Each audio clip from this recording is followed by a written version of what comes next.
masuk. Baik kak. Kak. Ya. Baik, gimana kabarnya hari ini? Kabar saya alhamdulillah baik kak. Alhamdulillah ya. Gimana perjalanannya ke sini? Perjalanan saya ke sini tadi agak sedikit macet karena terhalang hujan juga ya kak ya. Tadi sebelumnya sempat hujan. Iya sih, di sini juga hujan ya. Bentar, tapi aman kan? Gak kehujanan? Aman kak, saya tadi naik mobil kak. Oh iya. Baik, bagus ya. Jadi aman kalau naik mobil. Oke, baik. Sebelumnya mari kita kenalan dulu ya. Perkenalkan, saya Nirwana. Di sini sebagai konselor kamu untuk membantu kamu mengatasi masalah-masalah yang kamu hadapi gitu, yang sedang kamu rasakan. Jadi silakan kamu juga memperkenalkan namanya siapa. Baik kak, sebelumnya perkenalkan nama saya Yoni Setiawati. Kebetulan saya sedang menduduki bangku SMA ya kak di jurusan MIPA. Oh, baik. Kelas berapa sekarang?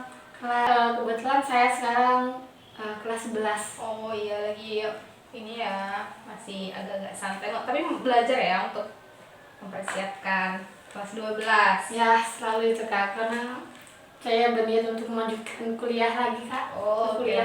bagus. Tapi duduknya nyaman kan? Semua? Sudah. Oke, baik.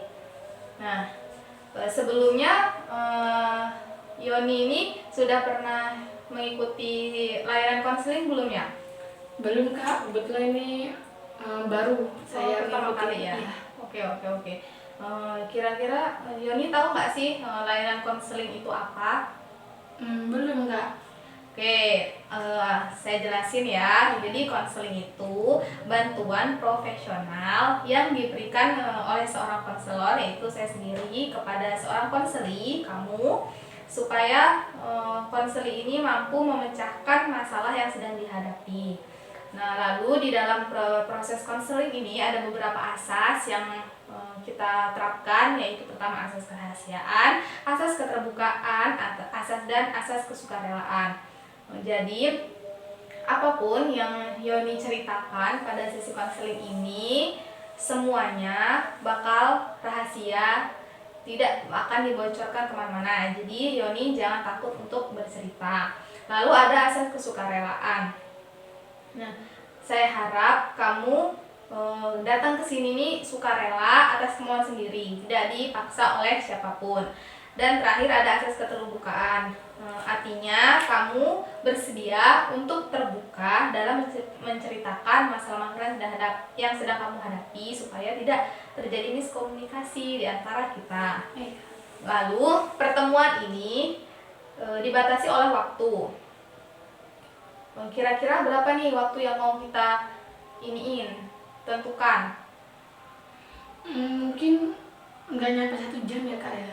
Kira-kira berapa tuh? Berapa ya? 30, 40 atau Mungkin 45 cukup kak. Oke, berarti kita sepakati ya waktu yang kita laksanakan 45 menit. Nah, di waktu yang singkat ini sebaiknya kita benar-benar memanfaatkan waktu yang ada, dan jika memang pertemuan kali ini ada yang belum selesai, kita bisa melakukan di pertemuan berikutnya. Baiklah, kita sudah menyepakati nih kesepakatan yang telah kita buat. Kira-kira Yoni ini ada apa nih datang ke sini? Jadi saya itu datang ke sini tentunya ada sedikit masalah ya kak ya. Mungkin bagi saya itu besar banget kak masalahnya. Saya itu memiliki gangguan kayak fobia sosial kak. Jadi saya tuh merasa takut dan cemas ketika saya tuh harus bertemu dan berkumpul atau berinteraksi dengan banyak orang kak. Jadi ketika saya harus bertemu dengan orang banyak, saya langsung kayak merasa gemetar dan ketakutan kak. Kadang saya juga langsung tiba-tiba berkeringat. Nah, kebetulan itu karena sebelumnya saya memiliki masalah pengalaman masa lalu ya kak ya. Pada pengalaman itu saya pernah kan ketika saya menduduki bangku SMP, saya tuh melakukan pensi atau penampilan di depan atas panggung itu saat acara perpisahan kakak kelas saya kak pas SMP itu. Nah di situ saya melakukan sebuah penampilan puisi dan awalnya saya percaya diri dan itu berjalan dengan lancar. Tapi ketika sudah mau mendekati akhir, tiba-tiba saya lupa kak apa bait yang selanjutnya yang akan saya sampaikan itu. Nah, dan di situ saya terlihat kayak orang yang kebingungan gitu kak, karena saya merasa cemas dan mikirkan apa ya ini yang saya sampaikan lagi, saya lupa. Dan di situ kan banyak orang juga nih kayak nonton dan banyak wali murid dari kakak-kakak tingkat saya menonton juga, teman-teman seangkatan, nah adik-adik dan kakak-kakak juga. Nah di situ saya ditertawakan kak. Itu menurut saya sesuatu yang nggak bisa saya lupakan banget kak. Di situ saya langsung ingin menangis rasanya karena itu suatu tanggapan yang responnya nggak baik banget buat saya kak. Jadi gitu. Oh, jadi kamu ini mengalami masalah fobia sosial karena diakibatkan pengalaman masa lalu yang menurut kamu itu buruk, yang tidak mengenakan lah untuk dirimu karena kamu waktu pernah tampil untuk di acara membacakan puisi, kamu ada beberapa kesalahan, namun respon-respon mereka itu malah menertawakan kamu. Jadi gitu ya. Nah, baiklah. Kira-kira sampai untuk saat ini apa yang kamu rasakan ketika kamu nih bertemu nih sama orang-orang yang banyak di kegiatan-kegiatan sosial? Saat ini apa yang kamu rasakan? Jadi apa sih dampak dari kejadian yang trauma itu untuk kamu di masa sekarang? Jadi akibat karena pengalaman masa lalu saya itu di sekarang ini saya ketika ada kesempatan atau diberi kesempatan untuk tampil di depan umum, saya akan beralasan kak, karena saya takut kesalahan itu akan terulang kembali kepada saya. Dan saya juga membatasi kayak interaksi sosial dengan banyak orang kak, karena saya takut dan gak percaya diri, takut saya melakukan kesalahan dan itu akan bernilai negatif, pikiran negatif orang-orang kepada saya. Oh, jadi gitu ya. Jadi kamu bahkan sampai sekarang pun hal tersebut masih berdampak besar di hidup kamu. Jadi kamu lebih membatasi dengan orang-orang lain gitu ya. Iya kak.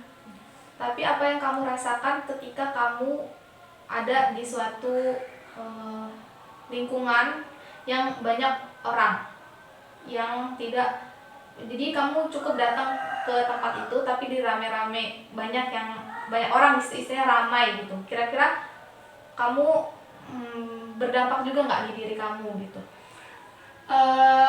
Kalau saya cuma hadir atau cuma datang di kegiatan orang-orang itu dan saya cuma diem aja nggak menampilkan kesalahan itu, saya biasa aja kak, biasa aja itu ya kak.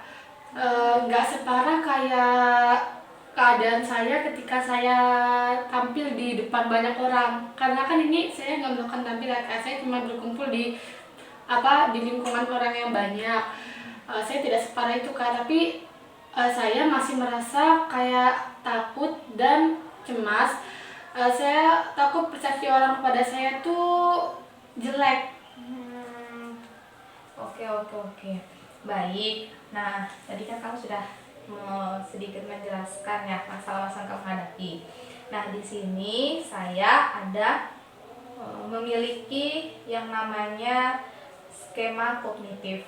Jadi, skema kognitif ini terdiri dari situasi, pikiran, perasaan, dan perilaku. Jadi, kamu nanti akan mengidentifikasi dan membuat daftar apa aja sih situasi yang pernah kamu rasakan yang tidak menyenangkan di diri kamu. Lalu pikiran negatif apa saja yang muncul di diri kamu ketika kamu merasakan eh, fobia sosial itu. Lalu perasaan apa saja yang kamu rasakan, dan terakhir perilaku. Jadi perilaku apa yang akhirnya kamu lakukan karena dampak dari pengalaman masa lalu itu ya.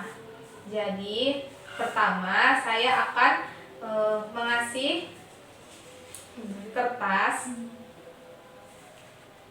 Di sini ada kamu bisa menuliskan daftar peristiwa-peristiwa apa aja yang tidak menyenangkan. Lalu di tabel yang kedua ini ada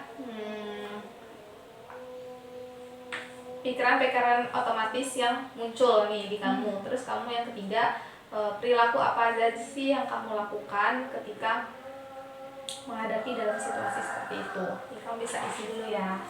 Baik, tulis. Ini semua diisi Kak ya? Iya, pokoknya intinya apa aja nih yang kamu rasakan, semua itu kamu bisa tulis di sini. Jadi Kak, tunggu sebentar ya Kak ya. Iya. A few minutes later. Sudah ini Kak. Oh iya, sudah. Saya ambil ya.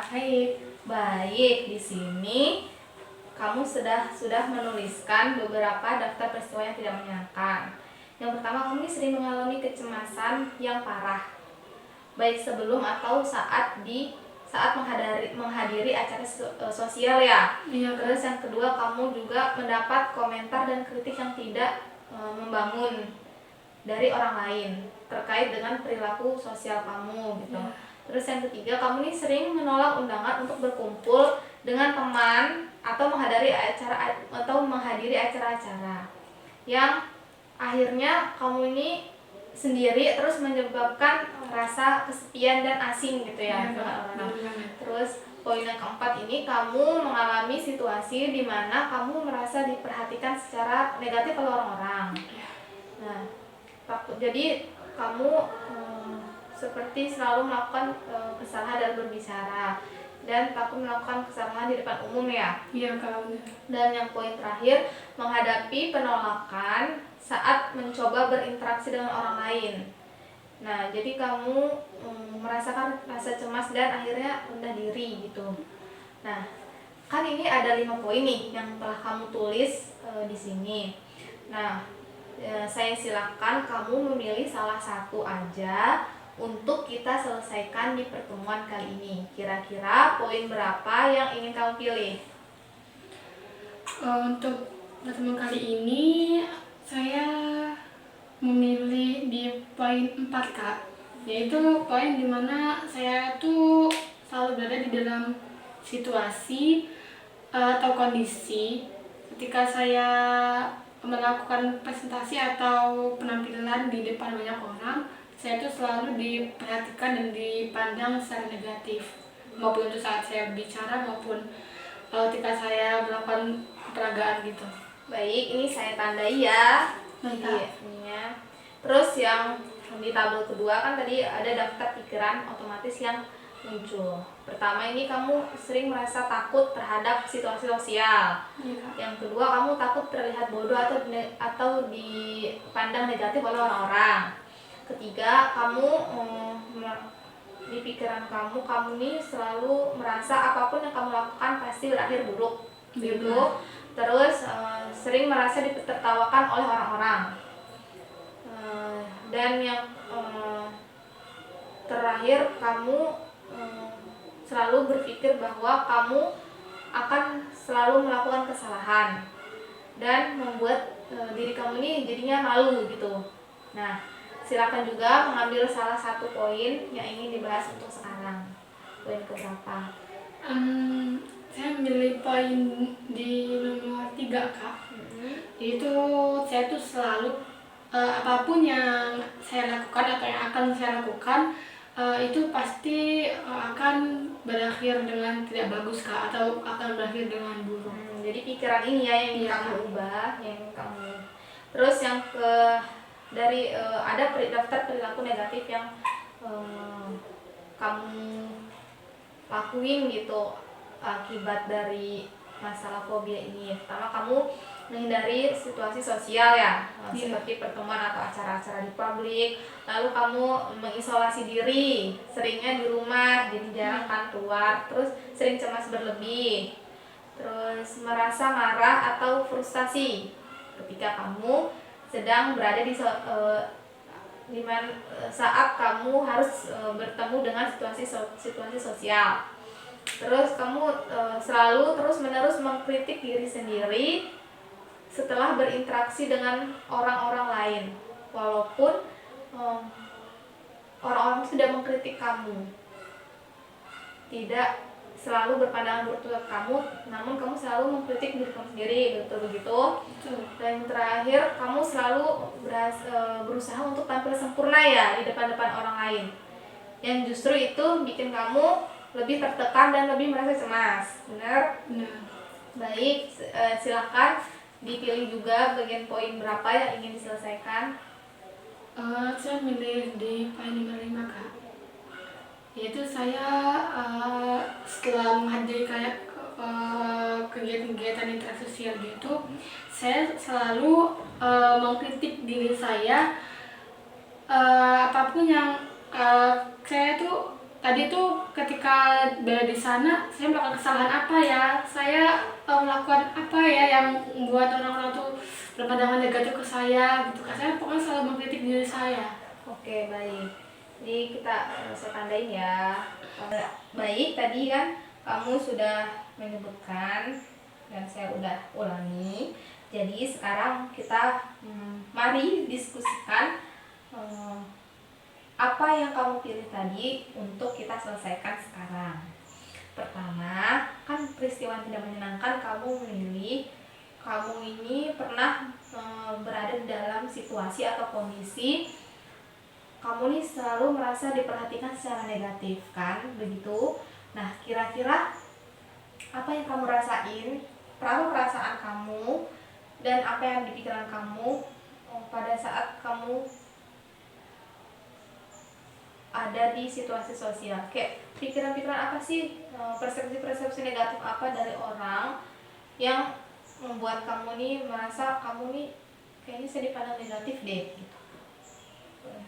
Gini Kak, kayak ketika saya melakukan suatu penampilan gitu, suatu berbicara di depan umum, saya tuh selalu ketika orang-orang itu memandang fokus ke saya tuh selalu beranggapan orang-orang itu ada pikiran negatif ke saya.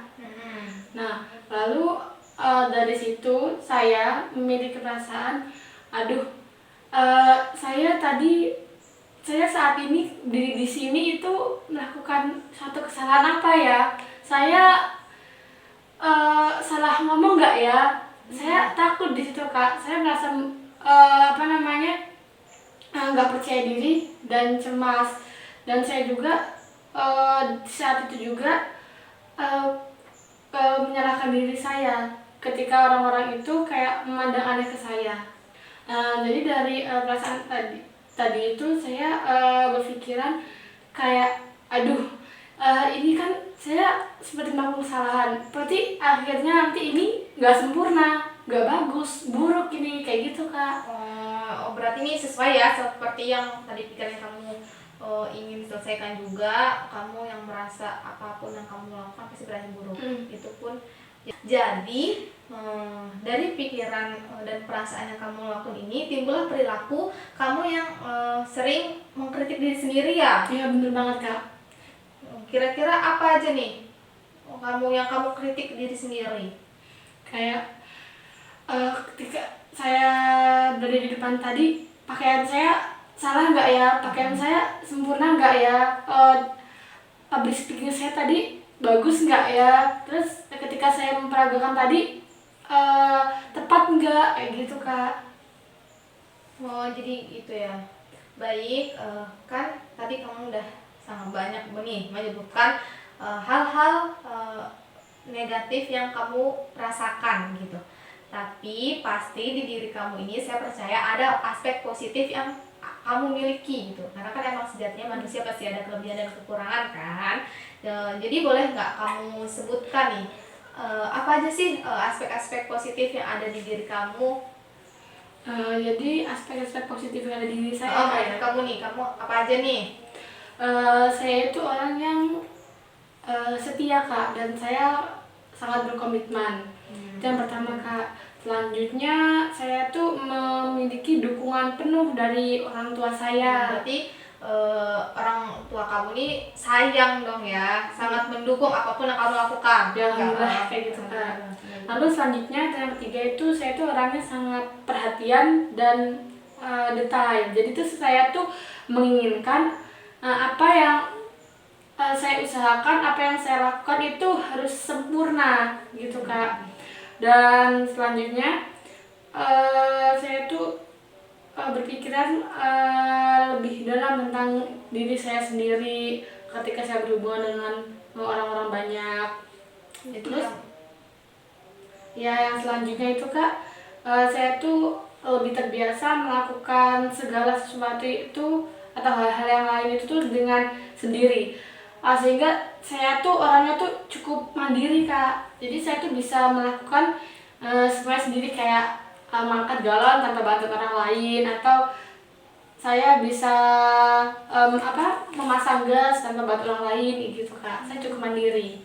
Oh, tadi kan ada poin yang kamu sebutkan bahwa kamu ini lebih tahu diri sendiri. Artinya kamu sudah mengenal diri kamu sendiri. Kamu tahu minat dan bakat kamu gitu kan. Cuma karena terhalang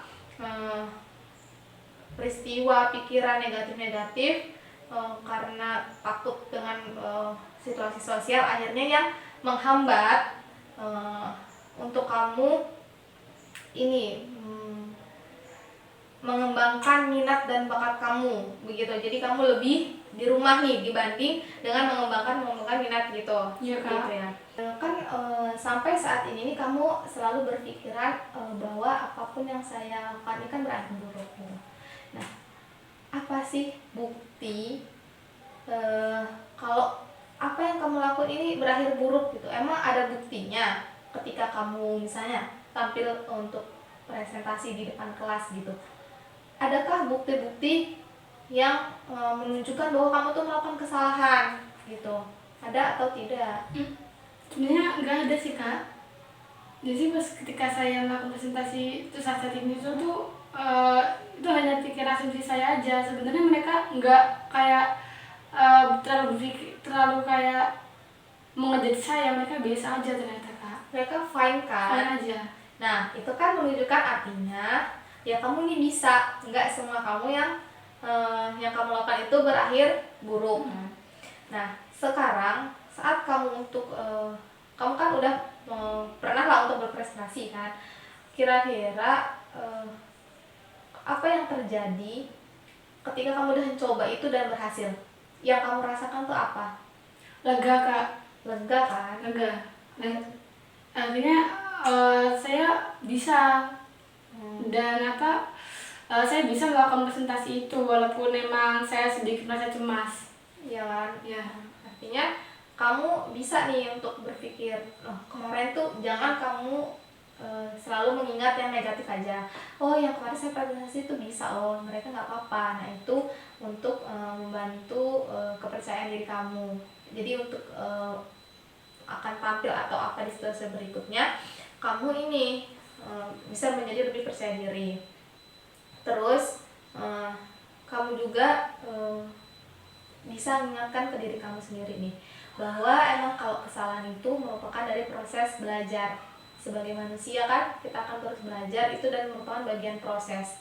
Nah, dari kejadian yang dulu pernah kamu rasain, apa yang bisa dijadikan pelajaran untuk diri kamu sendiri? Jadi masalah bener ya. Dari kejadian itu yang bisa saya ambil itu adalah bahwa kegagalan itu bukan suatu hambatan, tapi suatu proses di mana itu membantu saya untuk menuju kesuksesan. Saya harus agar tampil yang sempurna gitu, saya harus belajar atau latihan yang lebih giat lagi dan harus lebih komitmen lagi dalam melakukan itu agar hasilnya nanti itu agak bisa lebih maksimal dan nggak seperti dulu-dulu itu. Artinya kamu bisa mengambil bagian positifnya kan, Ya. yang menurut kamu sebelumnya peristiwa itu peristiwa negatif yang sampai berdampak saat ini, tapi berdampak juga hal positifnya untuk kamu. Jadi kamu lebih bisa mengembangkan, lebih bisa belajar lah dari kejadian-kejadian sebelumnya. Dan juga kamu kan sudah menjelaskan bahwa kamu nih sangat didukung orang tua gitu, orang tua kamu sangat support. Nah itu kamu selalu ingat kamu nih punya orang tua yang selalu support dan memberikan kasih sayang ke kamu gitu. Jadi kamu nih bisa juga nih loh sharing ke mereka apa aja sih kekhawatiran, mungkin kalau untuk sebelum tampil aku ngerasain ini. Biasanya kalau kamu cerita atau gimana kan jadi lebih lega gitu. Baik, selanjutnya kita akan belajar bagaimana cara melawan pikiran-pikiran negatif yang kamu muncul. Jadi kan kamu selalu memilih untuk pikiran yang ingin diubah adalah apa yang saya lakukan pasti berakhir buruk kan. Nah, ketika pikiran itu muncul, kamu bisa pertanyakan ke diri sendiri. Kira-kira nih bener nggak ya saya ini selalu melakukan kesalahan? Apa akhirnya akan selalu buruk? Atau apa bukti dari pikiran ini? Kamu bisa tanyakan ke diri kamu sendiri. Terus kamu juga bisa mengubah cara pandang kamu terhadap situasi sosial. Kan kamu selalu berpikir apa yang akan terjadi kalau saya gagal, apakah saya ditertawakan. Kamu bisa untuk dibalik nih, jadi lebih positif. Kira-kira saya kalau berhasil gimana ya gitu. Jadi saya ternyata saya ini memiliki kesempatan belajar dari emang kesalahan yang saya lakuin sebelumnya. Terus kamu juga ketika emang lagi cemas perasaan cemas datang itu, kamu bisa melakukan teknik relaksasi, bisa melakukan dengan teknik pernapasan atau meditasi untuk mengurangi kecemasan kamu. Tarik nafas, hembuskan, itu juga bisa menjadi salah satu yang efektif lah untuk mengurangi kecemasan.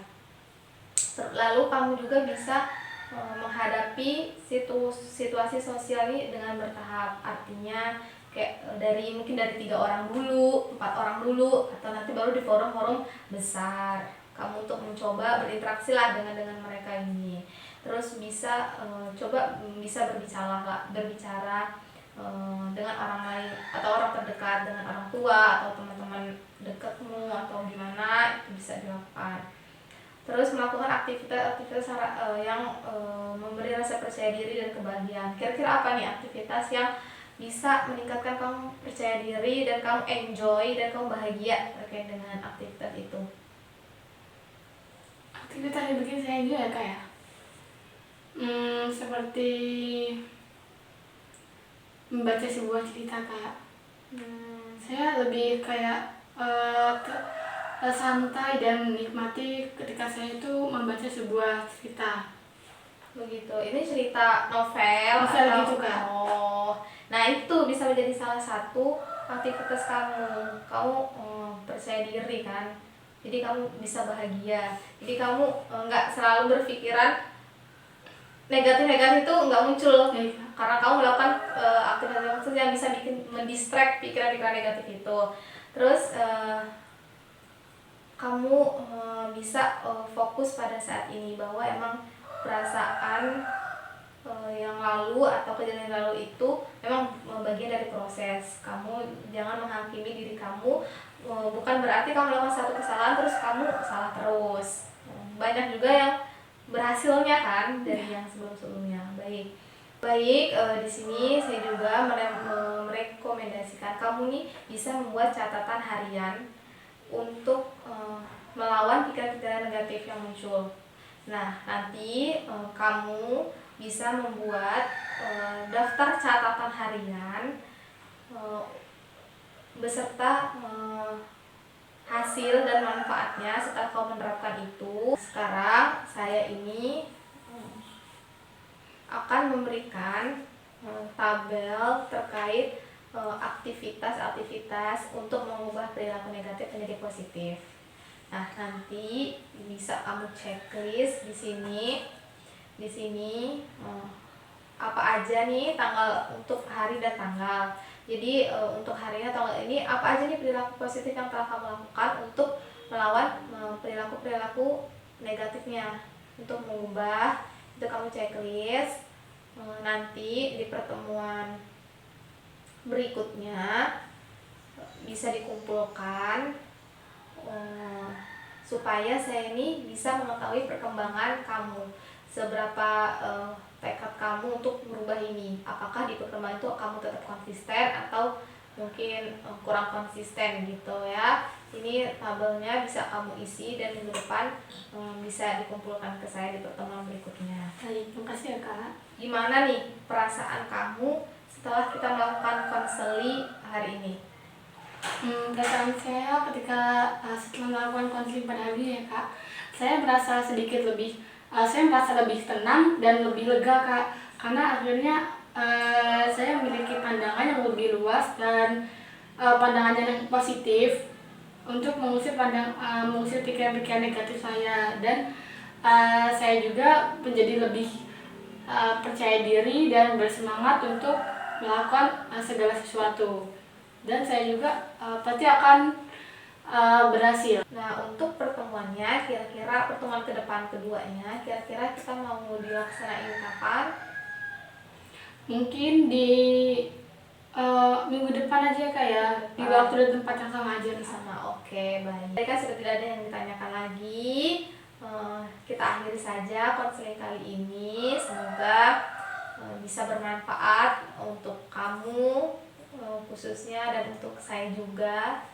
Kan kita sudah melakukan diskusi, melakukan konseling, dan kita juga sudah bersama-sama menemukan solusi untuk melawan segala pikiran dan perilaku negatif yang telah kamu jelaskan tadi. Sekarang kita sudah berada di akhir konseling. Kira-kira masih ada yang ditanyakan atau gimana? Mungkin untuk saat ini sudah ya Kak, sudah cukup, dan saya sudah puas juga. Oke, baik. Baik, kalau begitu kita akhiri aja ya konseling saat ini. Ya Kak. Terima kasih ya Kak ya untuk hari ini. Ya Kak, sangat terima kasih udah mau datang dan bercerita. Ya, saya pulang dulu Kak ya. Oke, baik. Hati-hati di jalan ya. Ya Kak. Assalamualaikum. Salam.